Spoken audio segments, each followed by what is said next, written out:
It's day number 9 of Ezekiel Elliott's holdout, and the question remains, how soon will the Cowboys make a deal? And yes, we have more than a month to go. It was 75 degrees out today, so let's not fast forward to winter just yet. But the way the last hoop season ended, there definitely is some unfinished business. Quinn is eligible to play on September 22nd. The opponent, the Miami Dolphins, the same team that traded him to Dallas back in March. And moving to the Yellow Jackets, Georgia Tech boasts the best defense in the ACC. What does the Orange offense need to do to shut down the Yellow Jackets? Pretty simple. Don't let it get set, right? There's no denying what Brianna can do with a ball and a hoop. But it's what she's doing off the court that makes her even more special. You've been married to your wife, Nicole, for 12 years. You're one of the few out women in sports media, and you speak very openly about it. We see that result now, but was it difficult for you to get to that point? Yeah, it was. Jalen Hurts has big shoes to fill, following in the footsteps of Kyler Murray and Baker Mayfield.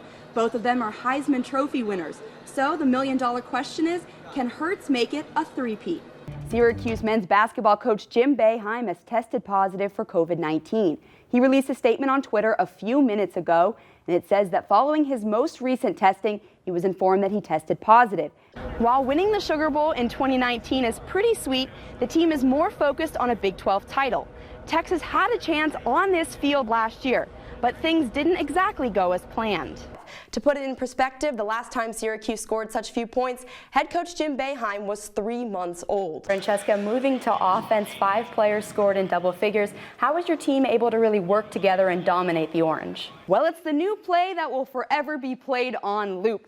And I have to give Daniel Jones credit. Overall, still a great 80-yard run. The Giants' second-year quarterback hit 21 miles per hour, but when it counts, he tumbles to the ground, tripping over his own feet.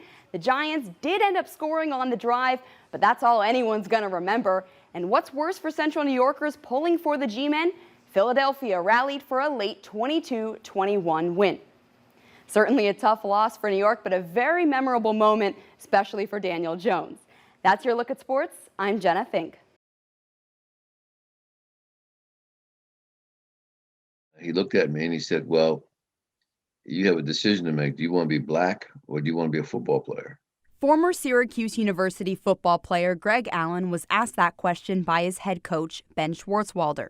It was February 1969, and Allen had just joined a group advocating for a Black Studies program at SU. I had never been asked to make a choice like that. And I said, well, coach, I'm going to be a football player for a short period of time, but I know I'm going to be black all my life. And he said, well, with that, you got some thinking to do. So I left the meeting. That moment ultimately led Allen and 8 other players to boycott spring practice in 1970. The 9 players, mislabeled the Syracuse 8, stood up for equality and advocated for a more diverse coaching staff. Fans, coaches, and donors all criticized them, and the players were suspended from the team. There was a request made by someone to have the FBI look into our actions because, at the time they thought that we were being influenced by communists. The university launched an investigation and determined racism in the SU athletic department was real and chronic. Eventually, Coach Schwartzwalder offered to reinstate 3 players, including Allen, but he turned it down. If I had gone back, my opportunities to play in the NFL were heightened to be greater. There was just a deeper sense of really, justice and a commitment to a cause greater than myself. Greg Allen came to Syracuse to be the next great running back like Ernie Davis. He was the first African-American player to win a Heisman, but Allen never played in the NFL. In 2006, 36 years after the boycott, SU honored the Syracuse 8 in the Dome with the Chancellor's Medal of Honor. You're always welcome back here at your alma mater, Syracuse University. It was a great night, to have someone apologize and recognize that what you did wasn't out of animosity or hate, but more out of love and respect. We weren't anti-Syracuse. We didn't hate Syracuse. We boycotted because, we love Syracuse and we wanted to have a change.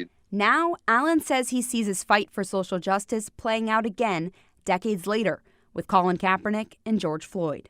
But it took a police officer kneeling on George Floyd's neck before we heard Colin Kaepernick. People look at our actions back then and look at them in a different light, a different context now. And now they understand what we were saying some 50 years ago.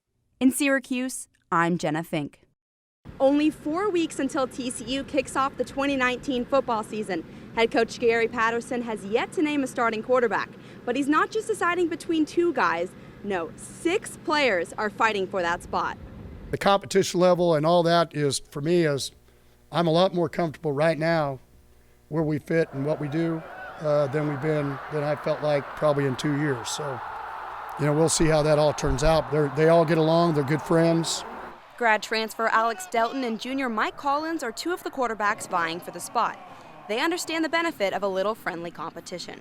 It's a competitive room right now, and I think that's very constructive for our team. I mean, the fact that we got so many guys that push each other every day, whether that be in meetings or workouts or on the field or throwing, whatever that may be. I think that's very constructive for our offense, and it's going to give us a final product come season that's going to be, I think, successful. It's competition, I've worked for everything I've had to get here and don't plan on backing down or anything from it, just what is what it is. Just got to go out there and compete. So what will it take to electrify the TCU faithful and win the quarterback battle? Offensive coordinator Sonny Cumbie says there are several factors. There's the measurables of completion percentage and touchdowns, interceptions, all that stuff. I think the biggest thing is, do they move the ball and do they make the other guys on the team better? For quarterbacks, it's all about the reps. The more, the better. Having 6 players limits the amount each one practices, but Coach Cumbie and Patterson have a plan. It's really going to be a very fluid situation. I mean, just from the standpoint of, I think Coach, we've all talked, and you liked early on to try to get down to about 3 guys pretty soon, and then just narrow in on out of those 3, and then who knows? You name a starter, but you may have to play a couple guys early on to kind of see how it plays out. The Horned Frogs' motto this season is "Earn the chip." Fitting, as that's exactly what these quarterbacks have to do to earn the #1 spot. From Amon Carter Stadium, Jenna Fink, CBS 11 Sports.